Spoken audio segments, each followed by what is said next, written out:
Bom dia, muito obrigado por participar mais uma vez. Nosso programa A Bíblia Tem a Resposta. E pega a sua Bíblia e nós vamos dar mais uma resposta através da palavra de Deus para uma pergunta. Se você tiver uma pergunta, seja na Bíblia, uma dúvida sobre a Bíblia ou fora da Bíblia, pode enviar nos canais da rede social, através do Zap, através do YouTube, qualquer canal, e-mail, e assim nós vamos anotar e nós vamos responder com a palavra de Deus. Mas a pergunta vem hoje é o seguinte, então, a pessoa escreveu assim: boa noite, pastor, tenho assistido os vídeos e uma dúvida que eu tenho é sobre essa passagem e esse julgamento em 1 Coríntios capítulo 6 e versículo 1. Então pega a sua Bíblia e vamos ler essa passagem que a pessoa está questionando, 1 Coríntios capítulo 6 e versículo 1. Aí a palavra de Deus diz: ousa algum de vós, tendo algum negócio contra outro, ir a juízo perante os justos e não perante os santos? É uma pergunta mesmo. Então, como sempre diz, um texto fora do contexto é pretexto. Então, é importante sempre que veja o contexto antes de tirar um versículo e começa a falar sobre aquele versículo. Então, no contexto aqui, vamos dar uma olhada aqui o versículo 1, nós já lemos. Veja o versículo 2. Não sabeis vós que os santos hão de julgar o mundo? Ora, se o mundo deve ser julgado por vós, sois porventura indignos de julgar coisas mínimas? Não sabeis vós que havemos de julgar os anjos, quanto mais as coisas pertencentes a essa vida? Então, se estiverdes negócio em juízo pertencentes a essa vida, pondes para julgá-los os que são de menos estima na igreja? Para vos envergonhar o digo: não há, pois, entre vós sábios, nem mesmo um que possa julgar entre seus irmãos, mas o irmão vai a juízo com o irmão, e isto perante infiéis. Então, o problema aqui é que um irmão da igreja está levando outro irmão da igreja na justiça. E nós entendemos que essa igreja de Corinto, apesar de ter vários problemas e desafios, essa igreja, nós podemos ver que teve um problema principal que devia ser resolvido.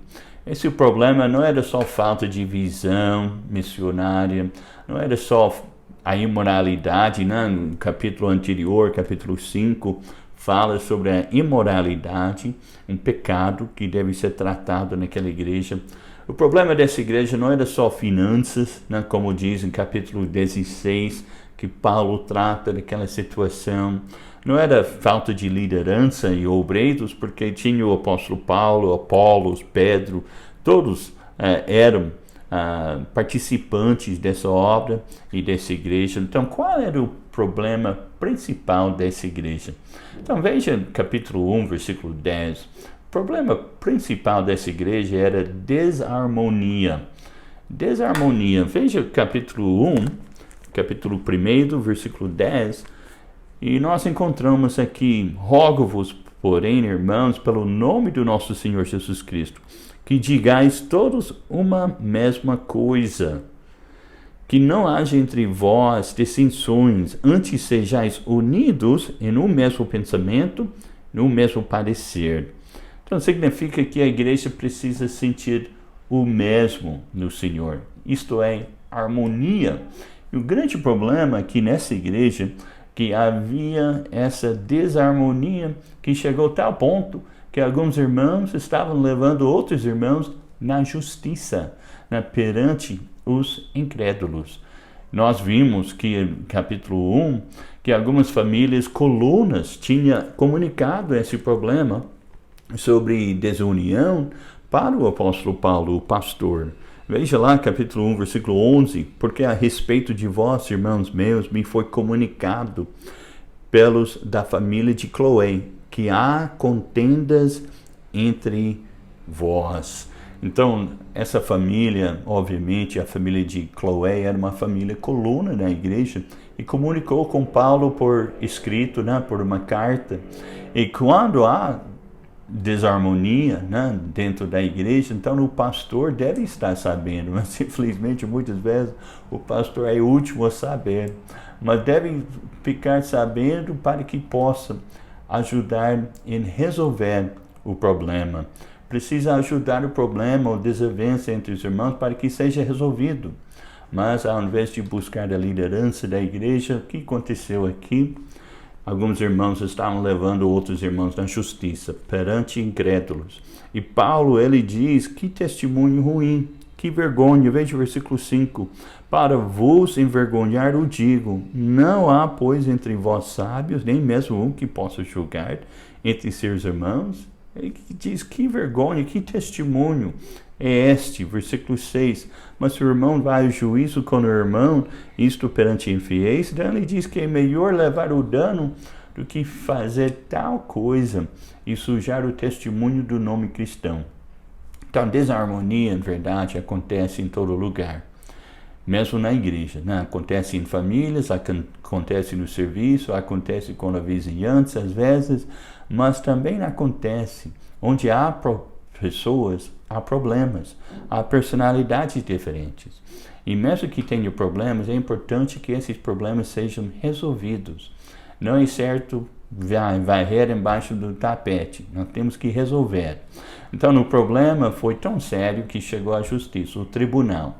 E daí Paulo pediu duas coisas que estivessem feito de imediato. Então, primeiro, que as duas pessoas resolverem a sua desavença logo. E segundo, ele pediu que os líderes da igreja ajudem essas duas pessoas para resolver o problema. Por quê? Porque ele sabia que esse problema ia impedir o andamento da igreja. A igreja não iria para frente enquanto havia essa desarmonia. Então, a harmonia é tão importante dentro de uma igreja que sem ela a obra não vai para frente. Então, nós precisamos de estar no mesmo sentido, mesmo pensamento.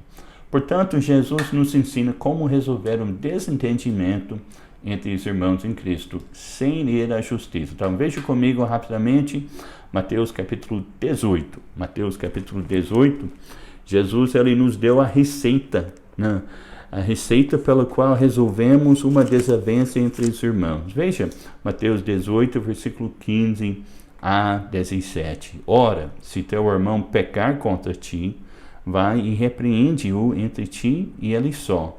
Se te ouvir, ganhaste teu irmão. Então, primeiro passo, procure conversar com aquela pessoa. Tenta resolver entre você e ele. Conversa. Se conversando, se entende, né? Então é importante. Mas daí, se não der certo, se a pessoa não dá ouvidos, daí o segundo passo, veja o versículo seguinte. Mas se não te ouvir, leva ainda contigo um ou dois, para que pela boca de 2 ou 3 testemunhos toda palavra seja confirmada. Então, o segundo passo, ele leva 2 pessoas imparciais, pessoas que vão como testemunho para ajudar o problema a ser resolvido, para ajudar na conversa. Mas daí no outro passo, né? Se não der certo, mesmo assim a pessoa não escutar, então Jesus diz, versículo 17, se não as escutar, diga-o à igreja. Então, e se também não escutar a igreja, considera-o como gentil publicano. Então, o terceiro passo, que você procure a liderança, os canais legítimos, os pastores, os líderes na igreja, para ajudar em resolver o problema. Se mesmo com todo esse esforço, se não consegue, o último passo, Jesus diz, entregue a pessoa na mão de Deus. Ore que Deus mude o coração da pessoa. Paulo diz mais ainda, ele diz, leve o dano. Então daí, se ele não escutar, considera-o como gentil, como publicano. Então é importante, se nós fizermos os primeiros 3 passos, 99% das vezes será resolvido. A maioria das vezes nós fazemos o último passo primeiro, nós colocamos a pessoa no freezer da geladeira e nós esquecemos dela. Mas Jesus, ele nos diz em Mateus 18 que um bom relacionamento com pessoas exige um tipo especial de perseverança, paciência e perdão. Perseverança em investir naquela amizade, conversando. Paciência e perdão. Perdão significa misericórdia, né? Quando um irmão peca contra nós, Jesus nos diz que nós devemos ir a Ele, lhe mostrar a sua falta. Nós não devemos nos evitar uns aos outros, mas sim amar uns aos outros. Em certos aspectos, é mais fácil colocar a pessoa no freezer da geladeira, esquecer dela, do que buscar a reconciliação. Mas não é assim que Jesus ensina. Os passos que Jesus ensinou são: primeiro, vai até aquela pessoa, explicar o problema e, se for necessário, pedir desculpas.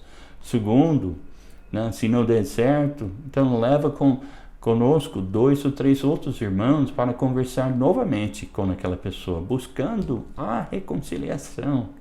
E daí, terceiro passo, Jesus disse que quando a pessoa, mesmo depois dessas tentativas, não quer reconciliar, então leva a liderança da igreja, leva os líderes para ajudar no processo de reconciliação.